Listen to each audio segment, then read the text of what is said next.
안녕하세요. 저는 전 남편과 시댁에서 어이없는 일을 당하고 뒤도 돌아보지 않고 이혼하고 돌아온 돌싱입니다. 살다 이런 일은 처음이라 이렇게 글을 올리게 됐어요. 저 같은 평범한 사람에게도 이런 일이 일어나다니. 저의 대환장 이혼 스토리 한번 들어보실래요? 저와 그 찢어 죽여도 모자랄 남편 새끼가 만난 건 제가 28이 되었을 때였어요. 남편은 당시 젊은 사업가로 바쁘게 다니던 사람이었죠. 저는 당시 가족과 연을 끊고 살고 있었는데 그 빈자리를 채워주었던 게 남편이었어요.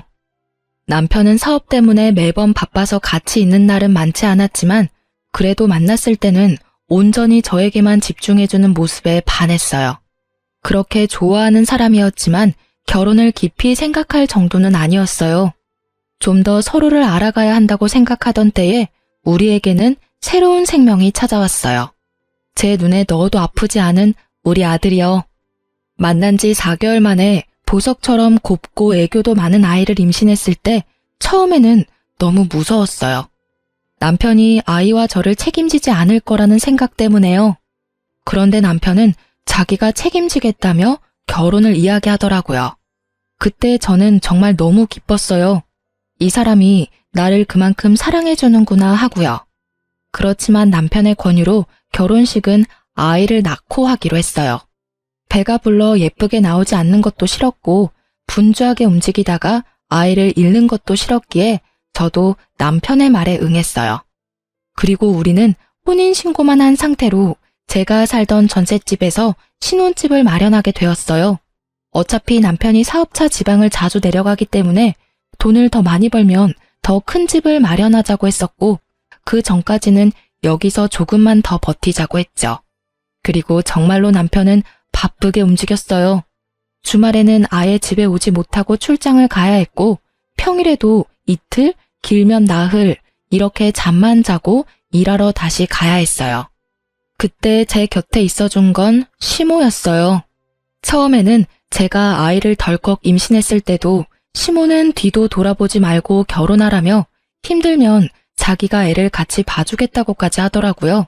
그래서 너무 감사한 마음뿐이었어요. 시부는 살아계셨지만 제가 결혼하기 전부터 지병으로 병원에 내내 계셨다고 하더라고요. 그래서 저는 제가 일하는 병원이 가족 할인이 되니 이쪽으로 말하고 시부를 옮겨두었어요. 그렇게 행복한 신혼을 보낼 거라고 생각했는데 아이가 태어나니 상황이 완전히 바뀌어버리더군요. 시모의 행동이 완전히 바뀌었어요. 잘 봐주겠다던 사람은 어디 가고 없고 웬 꼬장꼬장한 할머니 한 분이 나타나셨죠. 집안 꼴이 이게 뭐냐, 냉장고 청소는 언제 하고 안 하는 거니, 이런 돼지우리 같은 집에서 애 키우는 거 미안하지도 않니. 정말 맹세코 그 정도로 엉망인 집은 아니었거든요. 저도 출산이 처음인데 어떻게 처음부터 모든 걸 잘하겠어요? 게다가 몸 상태도 여전히 안 좋은데 말이죠. 저 딴에는 치운다고 치웠지만 애 짐은 늘어나고 치울 여력은 사라지더라고요. 그래도 매일 청소기 밀고 걸레로 닦는 일은 게을리하지 않았어요. 그런데도 저런 식으로 이야기를 듣는 게 너무 짜증나더라고요. 근데 그건 차라리 나아요. 제일 문제는 시모 집이 저희 집 근처라 시도 때도 없이 말도 없이 벌컥벌컥 집에 들어온다는 거였어요. 그리고는 별로 할 일도 없으면서 집에 가시지도 않고 저희 집에 죽치고 앉아 계셨죠. 그리고 이상하게도 제가 나갈 때는 엄청 예민하게 구셔서 감시받고 있다는 생각이 들 정도였다니까요. 그래서 스트레스를 왕창 받고 있는 와중에 남편이 집에 오자 제가 먼저 제안을 했어요. 오빠, 우리 집 이사할까? 지방에 자주 가니까 지방에 자리 잡자. 난 멀리 가는 거 완전 괜찮아. 솔직히 과부 생활하는 거 너무 싫어. 우리 신혼이잖아. 뭐? 갑자기 무슨 이사야. 내가 말했잖아. 우리 사업하는데 빚이 많아서 조금만 더 참자고. 그럼 난 언제까지 이렇게 살아야 하는데? 일단 지금은 그렇게 바쁘지 않으니까 당분간은 여기서 지낼 수 있을 거야. 주말은 여전히 바쁘지만 평일은 집에 무조건 돌아올게. 정말? 저는 듣던 중 반가운 소리로 기뻐서 활짝 웃었어요. 이제야 저도 부부답게 지내보겠다 싶었는데 그날 저녁에 그 일이 터졌죠. 갑자기 걸려온 오래된 친구의 전화였어요. 웬일이야? 요새 소개팅으로 많이 바쁘다면서? 야, 지금 그게 중요한 게 아니야. 너 지금 남편 어딨어? 응? 오늘 친구 만나러 나간다고 나갔는데 갑자기 왜? 나 지금 데이트 어플로 남자 만나러 나왔는데 네 남편 같은 사람이 여기 있어. 서로 보정을 너무 많이 했는지 사진으로는 네 남편인지 몰랐는데 지금 실물로 보니까 네 남편이랑 똑같잖아. 그래서 놀라서 전화했어. 너 잠깐 남편한테 전화해서 확인해봐봐. 저는 그 이야기에 너무 놀라 친구의 전화를 끊고 남편에게 전화를 걸었어요. 그런데 전화를 안 받더군요. 그래서 한 번 더 전화를 했어요. 이번에는 전화가 끊어졌어요. 남편이 전화를 안 받을 것 같아서 저는 친구에게 다시 전화를 했어요.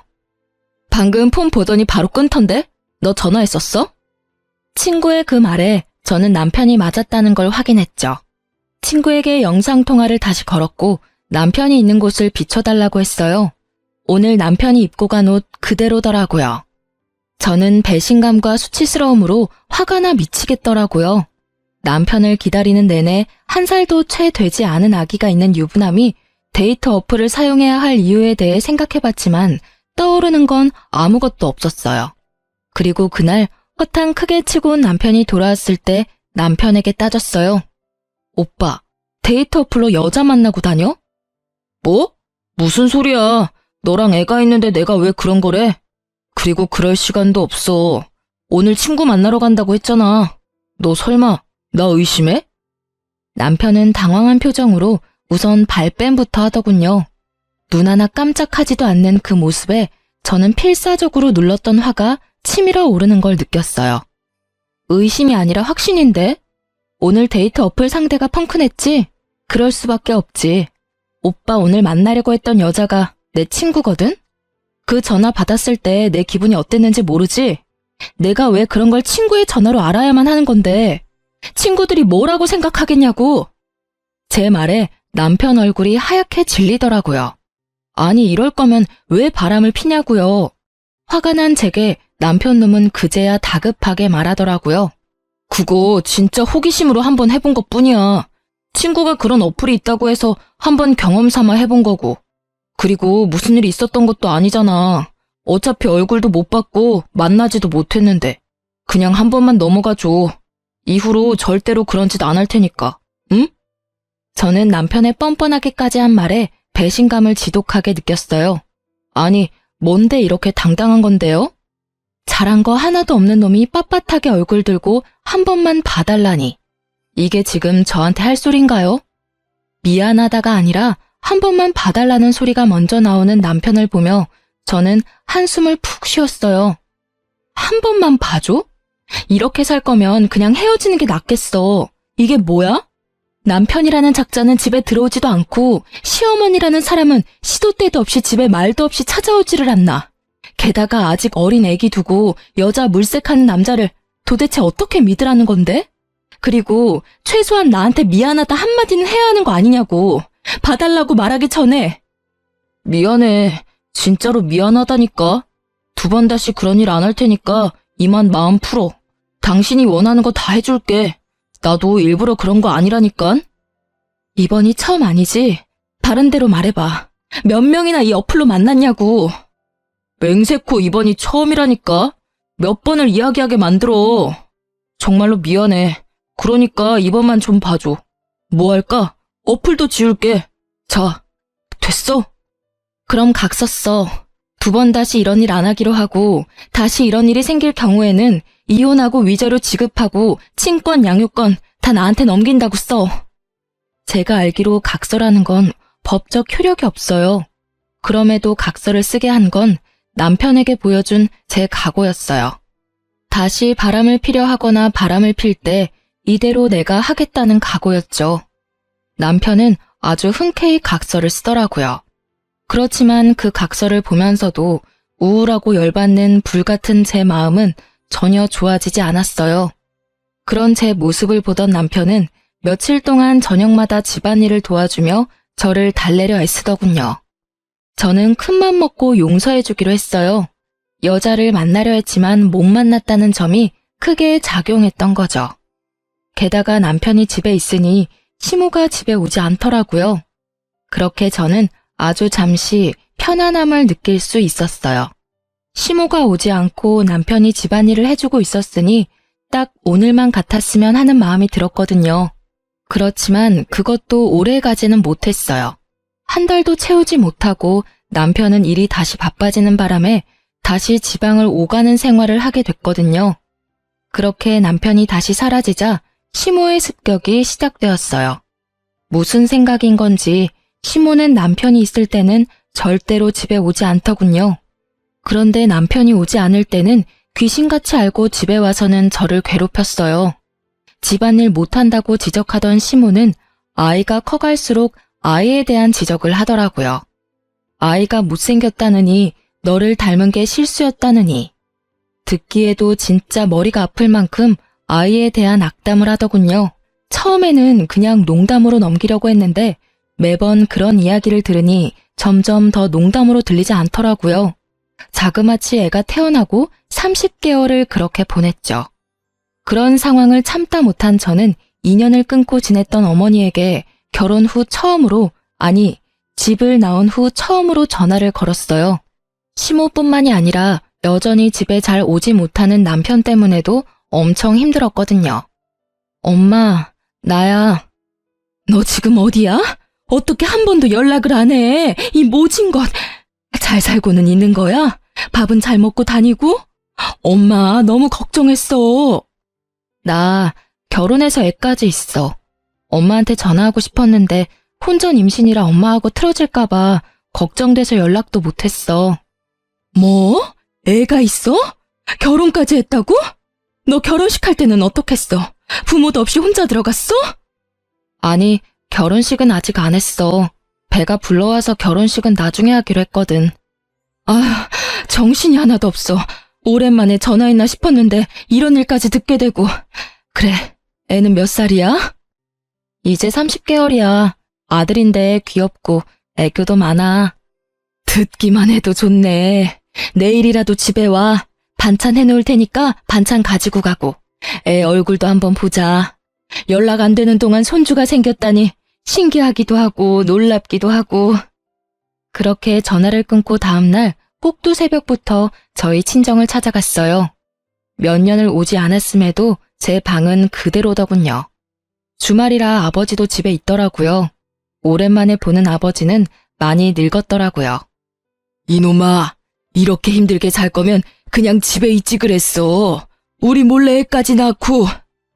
그렇게 아버지와 마음을 터놓게 된 우리 가족은 그간 밀린 이야기를 했어요. 그리고 가장 중요한 남편에 대한 이야기도 했죠. 그런데 남편에 대한 신상을 들을 때마다 아버지 표정이 영 좋지 않더라고요.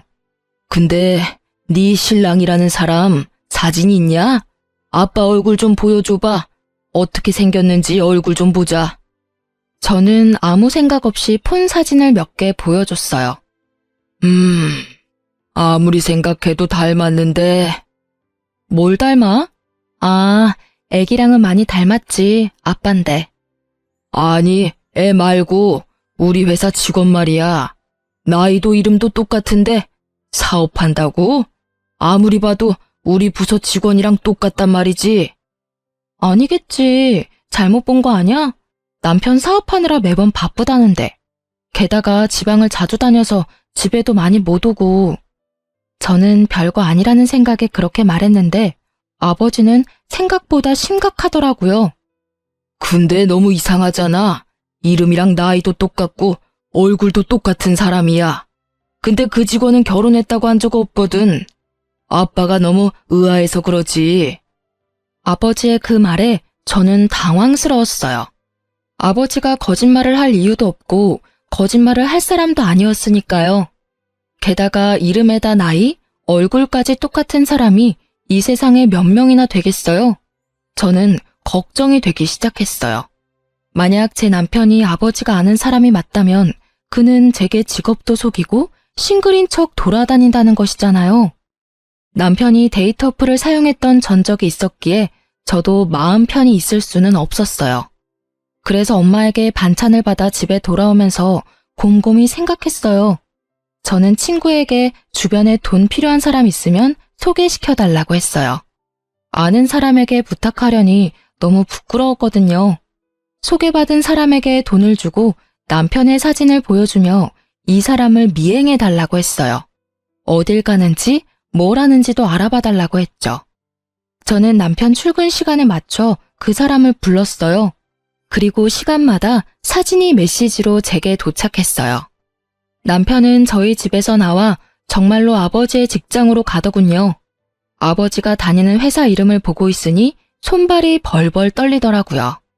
진짜로 아버지 말대로 사업가가 아닌 직장인이었던 남편이 왜 저를 속였는지 그 속내가 궁금해졌어요. 이 사진만으로도 분노할 만한데 그 뒤의 사진은 아주 가관도 아니었어요.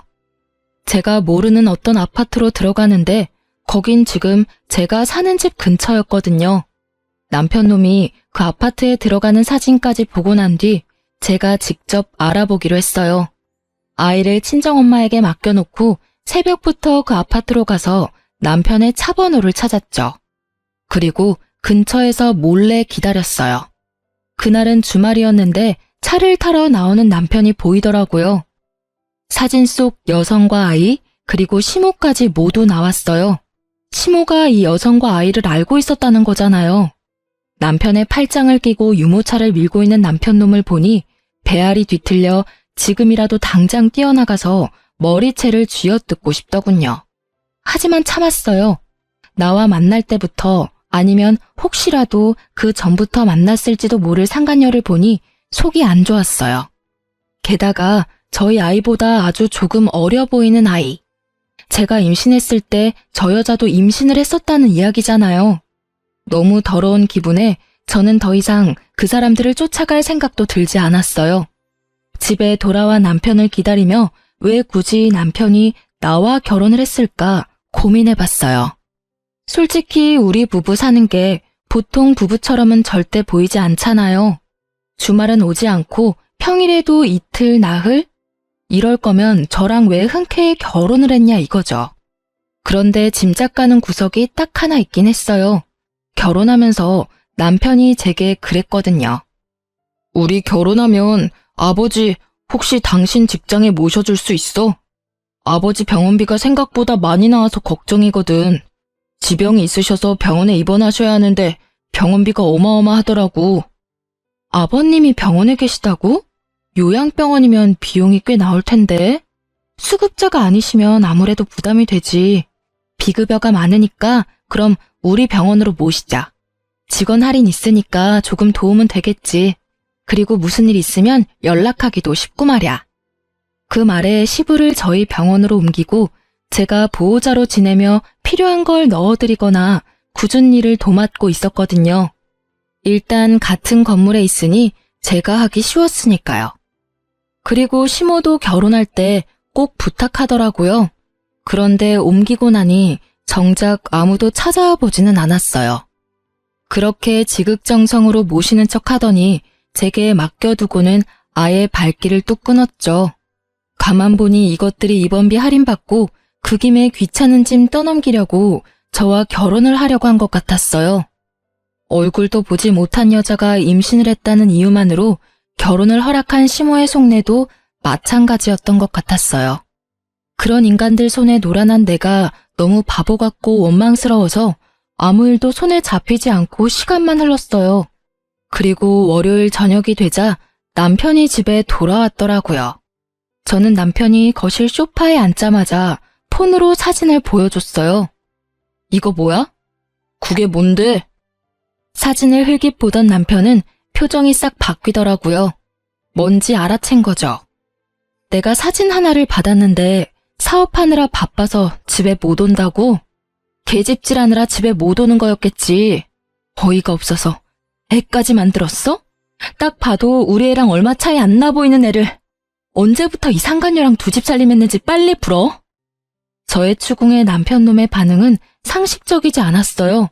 아니, 방귀 낀 놈이 성낸다고 딱 그 꼴이었죠. 도리어 저한테 화를 냈으니 말이에요. 당신 스토커야? 왜 남의 뒤를 캐고 지랄이야? 내가 밖에서 뭘 하고 다니든 네가 무슨 상관인데? 버럭 화를 내는 남편을 보니 정말 부글거렸어요. 이 새끼는 왜 화를 내는 거죠? 화를 내려면 내가 내야 하잖아요. 상간녀랑 얼마나 됐는지는 모르겠는데 애까지 낳았다니 볼장 다 본 거잖아. 우리 헤어져. 그리고 시아버지도 다른 병원으로 보내줘. 헤어지고 나면 남이니 병원비 내가 도와줄 필요도 없잖아. 그렇지? 역시 시부 이름이 정답이었는지 남편 놈이 갑자기 당황하더군요. 잠깐, 급하게 굴지 마. 내가 화낸 건 당신이 내 뒤를 캐서야. 물론 바람핀 건 내 잘못이지. 그러니까 내가 그쪽 여자 정리할게. 어차피 호적이고 뭐고 올라가 있지도 않아. 나 법적으로 깨끗한 사람이라고. 그러니까 일단 진정하고 우리 앞으로 어떻게 할지 생각해보자. 남편 놈은 그쪽을 정리하겠다는 말을 불쑥 꺼내더라고요. 저는 더 어이가 없었어요. 지 사정에 맞춰서 이 여자 저 여자 관리하는 모양새가 여자가 한둘만 있지는 않을 거라는 합리적인 의심을 하게 만들었죠. 분명히 다른 여자도 있겠지 하는 생각이 강하게 머리를 강타했어요. 저는 남편에게 강하게 말했어요. 법적으로는 깨끗하겠지. 그런데 내 마음이 깨끗하지가 않아. 네 얼굴 보는 것만으로도 뱃속이 부글부글거리고 열받아서 머리가 돌 것 같다고. 그리고 뭐? 정리를 해? 어떻게 정리할 건데? 내가 데이터 어플 같은 거 할 때부터 알아봤어야 했어. 그때 끝장 봤으면 이 꼴 안 보고 사는 건데. 여기 내 집이고 어차피 오빠 짐도 얼마 없어. 그러니까 내가 앞으로 어떻게 할 건지 결정하기 전까지는 이 집에 발도 디딜 생각하지 마. 냉정하게 생각해. 이런 일로 당신 진짜 혼자 살 거야? 애도 어리고 싱글맘이 얼마나 힘든지 당신이 몰라서 그러나 본데. 지금까지도 충분히 싱글맘처럼 살고 있었어. 아니, 그보다 더 심하지. 싱글맘은 아들 외도 눈 감아주는 시어머니는 없을 거 아냐. 어쩐지 나를 감시하는 것 같더라니. 내가 그 여자랑 만날까봐 둘이서 연락 주고받았던 거지. 아주 가족들이 다 짜고 나를 속였어. 그런 거 아니야. 너무 비약해서 생각하지 말고 일단은 내가 본가로 갈 테니까 당신도 좀 진정하고 생각 다시 해봐. 그리고 당신만 용서해주면 그쪽은 싹 다 정리할게. 남편은 그렇게 말하고 나갔어요. 시댁에 간다길래 1시간 뒤쯤 시댁에 전화해봤어요. 역시나 시댁에서는 남편 행적조차 모르더군요. 어디로 간 건지는 말 안 해도 알겠더라고요. 뭐 또 어디 여자나 잡으러 갔겠죠. 결국 저는 이혼을 결심했어요. 이혼을 통보하기 전에 상간녀부터 찾아가기로 했어요. 꼴도 보기 싫은 여자였지만 남편이 그 여자와 인연을 끊겠다 했으니 확인은 하러 가봐야 하잖아요. 그리고 간 김에 상황이 어떻게 돌아가는지 확인도 하고 싶었어요. 상간녀 집에서 그녀가 나올 때 저는 그 앞에 섰어요. 나 알죠? 상간녀는 제 물음에 답도 없이 폰부터 꺼내 전화를 하려고 하더군요. 딱 봐도 남편에게 전화하려는 것처럼 보였어요. 저하고 이야기하고 나서 전화하시는 게 좋을걸요? 전 할 말 없고 이야기도 듣고 싶지 않아요. 그치만 들어야 할걸요? 그 사람이 나한테 당신 존재 들키고 뭐라고 말했는지 궁금하지 않아요? 대답이 없는 상간녀를 보니 궁금하기는 한가 보더라고요. 그 남자 유부남인 거 알고 사귀었죠? 애가 몇 개월이에요? 26개월? 25개월? 그건 뭐 하러 물어요? 우리 애가 당신 애보다 나이가 더 많거든요. 그게 뭘 뜻하는지는 알죠? 모르겠는데요. 제가 그걸 왜 알아야 하죠? 그리고 이런 식으로 함부로 남의 집 앞에 얼쩡거리면 경찰에 신고할 거예요? 신고하셔도 상관없어요. 저도 어차피 상간녀 위자료 소송하면 되니까. 어느 쪽이 더 많은 벌금을 낼지는 알고 있을 거라고 생각해요. 그런데 그거 알아요? 당신이 애를 가졌을 때 이미 우리는 혼인신고 완료 시점이었다는 거. 완벽히 결혼 생활하고 있던 중이었어요. 그 점에 대해서 다른 할 말 있어요? 당신 유부남이랑 눈 맞은 거예요. 와이프 있는 남자 건드린 거라고. 와이프? 웃기시네. 누가 마음대로 와이프래? 두 사람 결혼식 안 한 거 다 알거든요? 이보세요. 애를 먼저 낳은 게 당신이더라도 그 남자 마음이 나한테 있으면 내가 본처지. 그리고 우리 집에서 더 많은 시간을 보내는데 무슨? 당신은 그냥 필요에 의해서 만나는 사람이라고 남편이 그랬거든요? 필요라면 어떤? 남편이 아버지 떠안기 싫어서 병원 다니는 여자 만나서 맡겼다고 얼마나 좋아한 줄 알기나 해요? 아무것도 모르면서 와이프? 웃기고 앉았네. 본인이 세컨드인지 모르고 있었어요? 제가 생각했던 가설들이 다 맞아떨어지니 오히려 머릿속이 상쾌해지더라고요. 상간녀는 그 뒤로도 자기가 하고 싶은 말을 아주 쏟아내더라고요. 진짜 부인은 나고 당신이 세컨드거든요? 그리고 조만간 혼인신고하면 애도 호적에 올려준다고 했어요. 솔직히 시아버지 죽고 없으면 당신 같은 여자 필요도 없었어. 혼인신고? 내가 혼인신고를 먼저 올렸는데 당신이 어떻게 혼인신고를 또 올려요? 참 이상한 여자네. 이미 법적으로 유부남인 남자를 어떻게 혼인신고하는지 당신이 좀 알려줄래요? 제 말에 상간녀의 아주 당당하기만 하던 얼굴이 갑자기 동그랗게 놀란 얼굴이 되더라고요. 정말로 몰랐나 봐요. 남편 놈이 저와 혼인신고가 되어 있다는 걸. 그게 무슨 소리야? 혼인신고가 되어 있다고? 어떻게 그게 가능하냐고? 남편은 나한테 혼인신고 안 했다던데? 애 가져서 결혼하는데 결혼식도 못했어요. 그러면 당연히 혼인신고라도 해야 하는 거 아니에요? 그 새끼가 이 여자 저 여자 만나고 다니느라 바빠서 깜빡했나 본데 결혼 준비할 때 이미 남편 신분증과 도장 가지고 동사무소 가서 신고했죠. 아무 생각 없이 그냥 두던데요. 설마 이제까지 자기가 혼인신고 되어 있었던 것도 몰랐대요? 그걸 왜 혼자서 혼인신고를 해요? 그럼 결혼하자고 하는 사람이랑 혼인신고를 하지 누구랑 혼인신고를 해요? 그리고 애 낳으면 호적에 올려야 하잖아요. 그러니 혼인신고했죠. 제가 잘못한 거예요? 아니, 그리고 둘이서 사랑한다면서요. 그러면 애가 태어나면 호적부터 올려주겠다고 했겠죠. 대체 뭘 기다린 거예요? 저는 이 상황에 웃음이 났어요. 그놈도 자기가 법적으로 본인이 유부남인 거 모르고 있나 보더라고요. 저는 상간녀에게 웃으며 말했어요. 그 자식은 법적인 유부남이었고 당신은 유부남이랑 붙어먹은 불륜녀고요. 그리고 내가 남편한테 어제 헤어지자 했더니 나한테는 당신 쪽을 정리하겠다고 하더군요. 생각한 것보다 엄청 사랑한 건 아니었나 보네요. 아참, 좋은 거 하나 알려드릴까요? 저는 상간녀에게 여자가 나뿐만이 아니라는 걸 알려주고 싶은 마음이 들었어요. 제가 받은 배신과 상실감을 이 여자도 받길 원했거든요. 그리고 이 여자가 빨리 깨닫고 남편 놈을 버려주길 바라는 마음도 더 컸고요. 그 남자 폰 자세히 살펴봐요. 데이터 어플 있을 거예요. 우리 애 태어난 지 얼마 안 됐을 때 여자 만나려고 그 데이터 어플로 여자 찾은 게 그 남자예요. 각서 날짜가 당신이 임신 중일 때죠? 그때도 다른 여자 만나고 다닌 거예요. 이쯤 되면 그 남자가 얼마나 인간 쓰레기인지 잘 알겠죠? 상간녀의 얼굴이 하얗게 질리더군요. 그러나 그렇게 쉽게 믿고 싶지는 않았나 봐요. 그래서 저는 명확한 증거를 보여주기로 했어요. 저는 남편이 데이터 어플을 사용했을 때 작성한 각서를 상간녀에게 폰으로 보여줬어요.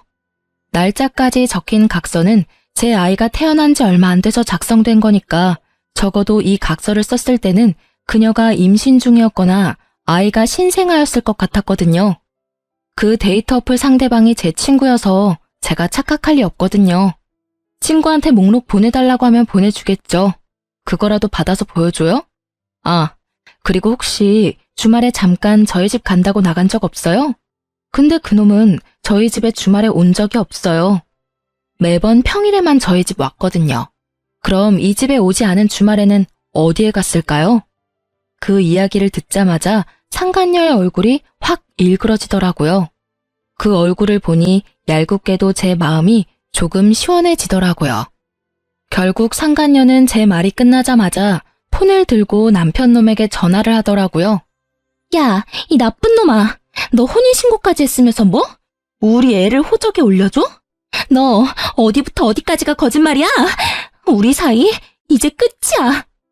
저는 그 모습을 보고 웃으며 집으로 갔어요. 이 정도로 불을 지펴놨으니 두 사람은 알아서 타오르다 꺼질 테죠. 집에 돌아오는 내내 남편 놈이 전화를 하더라고요. 싹 다 무시했어요. 이제 저는 그놈한테 들을 말도 할 말도 없거든요. 그런데 그놈은 그렇지 않았나 봐요. 집에 돌아가 짐을 싸고 있는데 남편 놈이 집으로 들어오더라고요. 저는 신경도 쓰지 않고 짐을 마저 챙겼어요. 남편이 제 몸을 휙 돌려 세우더라고요. 얼굴을 보니 화가 잔뜩 난 것이 제가 딱 바라던 얼굴이었어요. 바빠. 별일 아니면 나중에 전화로 해. 그게 남편한테 할 말이야? 당신이 하던 대로 했는데 뭐 문제라도 있어? 매번 바쁘다고 나중에 전화하던 사람은 당신이잖아. 지금 그 말 하자는 게 아니잖아. 너 혼인신고는 언제 했어? 아니 왜 맘대로 혼인신고를 해? 그것부터 묻는 걸 보니 상간녀가 화낸 것보다도 자기가 총각이 아니라 유부남이라는 사실이 참으로 화가 났나 보더라고요. 저는 너무 웃겼지만 꾹 참고 말했죠. 아, 그것 때문에 왔어? 그럼 결혼식도 안 하고 애 낳고 사는데 혼인신고라는 확신도 없으면 나중에 내가 뭐가 되는데? 그리고 결혼하자는 말은 혼인신고 하자는 말이랑 똑같은 거 아니야? 그게 아니면 다른 생각이라도 했어? 평생을 총각으로 있고 싶었나 본데 난 그런 거 정확히 아는 타입이야. 결혼 준비하면서 당연히 혼인신고도 한 거지. 질문이 근데 너무하네. 왜? 유부남이면 안 되는 이유라도 있어? 애가 이쪽 집 저쪽 집 합쳐서 둘이나 되면서? 그런 문제가 아니라고. 그럼 그 여자는 왜 찾아갔어? 나랑 해결하면 될 문제잖아. 너 스토커야? 왜 엄한 사람한테 가서 화풀이 했냐고. 나하고 싸우고 해결하면 될 일을 내가 그 여자랑 헤어져 준다고 했잖아. 내가 뭘 하든 신경 안 썼잖아. 그러니까 이번에도 신경 쓰지 마. 내가 무슨 짓을 해도 더 이상 신경 쓰지 말라고. 이혼하고 집 뺄 거거든? 그러니까 그 여자랑 잘 살아. 왜 나 때문에 그 여자랑 헤어져? 그러지 마. 그냥 둘이서 늙어 죽을 때까지 시부시모 모시고 잘 살면 되잖아. 더 이상 간섭 안 할 테니까. 참, 대신에 위자료는 무조건 받을 거고 아이 양육권 친권도 무조건 가져올 거니까 양육비 줄 걱정이나 하고 있어. 양육비? 나 그럴 돈 없어. 받고 싶으면 네가 알아서 받아가. 돈 한 푼도 없는 나한테 가져갈 게 있을까? 네가 알아서 잘 찾아봐. 나는 못 주니까. 배째라는 식으로 말하는 남편을 보며 저는 싱긋 웃어줬어요. 저런다고 제가 당황할 줄 알았다면 오산이죠. 그래? 오빠가 안 주면 오빠 직장에서 돈 직접 빼갈게. 걱정 마. 그거면 충분하지? 신경 쓸 일 하나도 없으니까. 뭐? 네가 내 직장을 어떻게 알아? 너 내 뒤도 캐고 다녔냐? 당황한 남편놈의 얼굴에 저는 더 크게 미소 지으며 말해줬어요. 나도 얼마 전에 아버지랑 연락돼서 알게 됐거든. 오빠가 우리 아빠 부하 직원이더라고. 아버지가 아주 자세히 알고 계시더라. 회사에서도 언제나 총각이라고 말하고 다녔다면서? 나한테 사업한다고 속이고 상간녀 집에서 먹고 자고 하니 아주 좋았지. 이렇게 들키게 될 줄 몰랐지? 설마 장인어른이 직장 상사일 줄이야. 그치? 제 말에 사색이 된 남편 새끼의 얼굴이 아주 가관이었어요. 끝까지 숨기고 싶었을 텐데 어쩌나요? 모든 게 다 까발려져 버렸는데. 그게 사실이야? 진짜 우리 부장님이 당신 아버지라고? 거짓말이지. 나한테 물어보지 말고 아버지한테 직접 물어봐. 어차피 내가 하는 말 믿지도 않을 거잖아. 대신 아버지한테 물어봤을 때 무슨 일 당할지는 나도 장담은 못해. 아버지가 그렇게 보여도 딸 사랑이 지극하신 분이라. 뭐 그게 싫으면 직장을 그만둬도 괜찮지. 괜히 그렇잖아. 이혼한 와이프 아버지라니. 세상에 이보다 더 찝찝한 관계가 어딨어? 그러나 그 직장은 그만두지 못할 거예요. 생각보다 월급도 많고 복지도 좋거든요.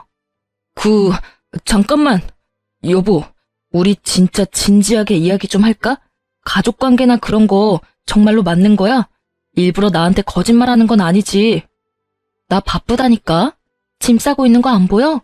궁금한 거 있으면 우리 아버지한테 물어보고 나는 이제 오빠한테 간섭 안 할 테니까 그렇게 하라. 저는 매달리던 남편놈을 집 밖으로 내치고 최소한의 짐만 챙겨 친정으로 돌아갔어요. 혹시나 남편놈이 이 집에 들어가 죽치고 있을까봐 비밀번호도 바꾸고 집주인에게도 남편놈에게 문 열어주지 말라고 전했어요. 그러게 사기를 치려면 잘 알아보고 쳤어야죠.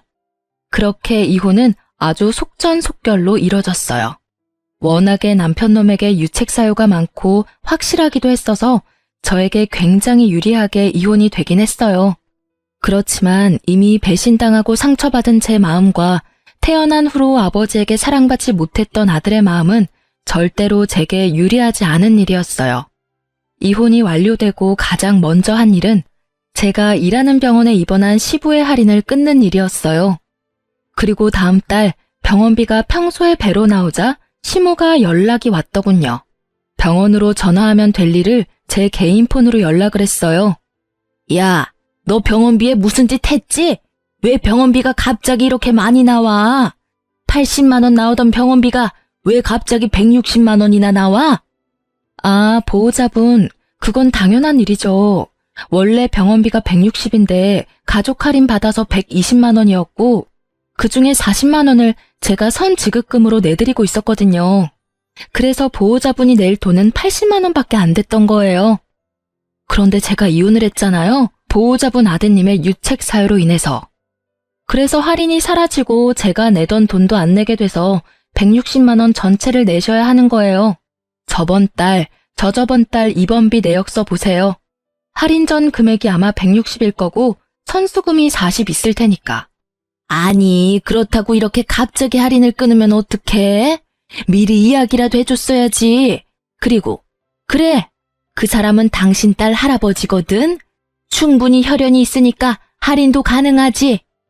아, 할인은 직원의 직계 좀비속과 배우자 직계 좀비속 뿐이에요. 저는 이제 배우자가 사라졌으니 할인이 안 되는 거고요. 이혼한 거 병원에서 다 알아서 어차피 할인 안 되거든요. 그거 다 알고 아드님이랑 저 결혼시킨 거 아니었어요? 그럼 이혼하면 본래대로 돌아갈 것도 잘 아셨어야죠. 제 말에 시모가 순간 말을 잊지 못하더라고요. 오래전의 이야기라 잊어버렸던 것 같더라고요.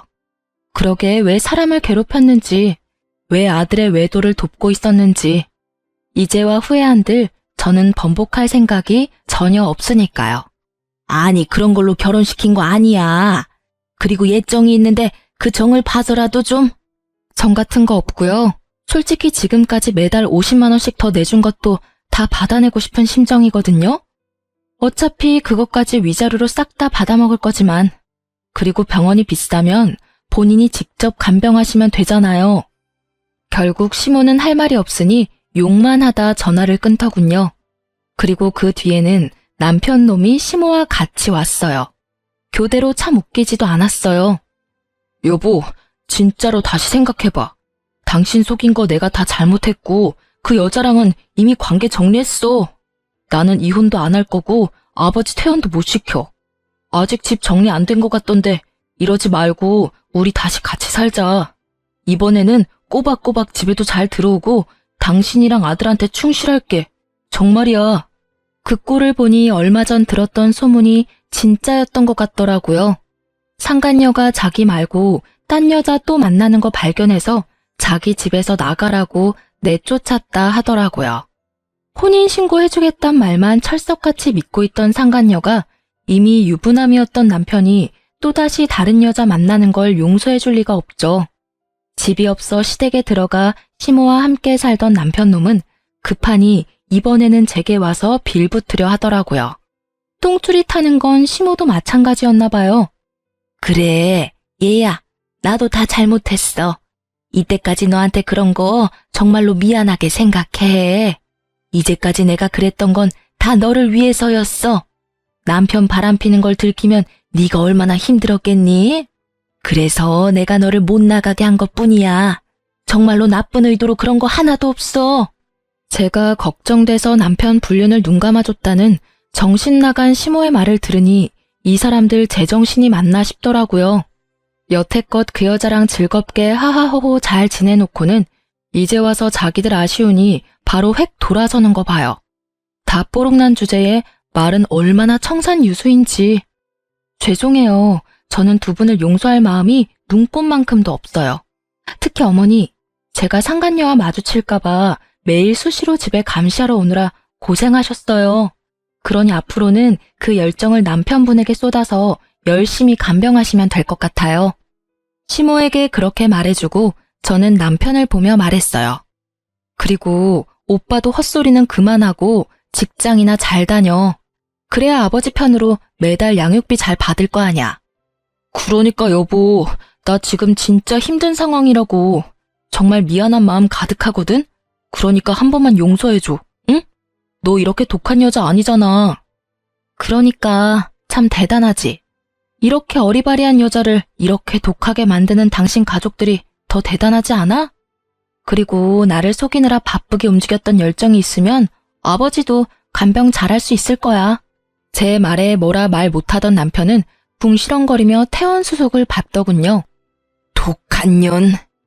결국 옆에 있던 시모는 참지 못하고 저에게 나지막히 내뱉더라고요. 그 말에 저도 답해줬어요. 제가 독한 년이면 두 분은 사기꾼이세요? 아들 바람피는 거 도와주는 시모에 총각 행세하려고 혼인신고도 안 하려던 남편에 사기꾼 기질이 그 집안 특징인가 보네요. 누구더러 독한 년이라는 건지. 그렇게 남편은 시부를 시댁으로 모셔갔어요. 나중에 소문으로 들으니 시부 간병하던 시모가 결국은 몸이 크게 상하는 바람에 두 사람이 나란히 요양원에 들어갔다고 하더라고요. 그리고 남편 놈은 일 다니다가 결국 두 사람의 요양원 비용이 부담돼서 투자 뛰고 있다고 아버지가 말해줬어요. 새벽에 배송일하면서 여전히 아버지 직장에서 일하고 있다니 불행 중 다행스런 일이었어요. 애 양육비는 그래도 받을 수 있을 테니까요. 그래서 아버지는 매달 전 남편에게 직접 양육비를 받아 제게 전해주고 있어요. 그리고 이렇게 바쁘니 이제는 여자 만날 시간도 없겠죠? 그렇게 좋아하는 여자 못 만나는 건 아쉽겠지만 인간이 되는 수행을 한다고 치면 좀 마음이 편해지지 않을까 싶네요. 본인은 그저 지금 고생만 한다고 생각하며 투덜대겠지만요. 이렇게 글을 쓰다 보니 솔직히 남편 탓만 할 건 아니라는 생각도 해요. 아니, 속인 놈은 무조건 잘못이지만 저도 어수룩하게 속아 넘어간 잘못이 있긴 하죠. 결혼은 언제나 신중해야 하고 순간의 감정에 선택을 맡기면 안 된다는 걸 깨닫게 된 쓰라리고도 좋은 교훈을 얻기도 했고요. 처음부터 수상한 점이 많은 사람이었으니 임신을 했더라도 신중히 생각했어야 했는데 그때 부모님과 연락을 하고 있었더라면 좀 더 좋은 조언을 얻지 않았을까 하는 생각도 해요.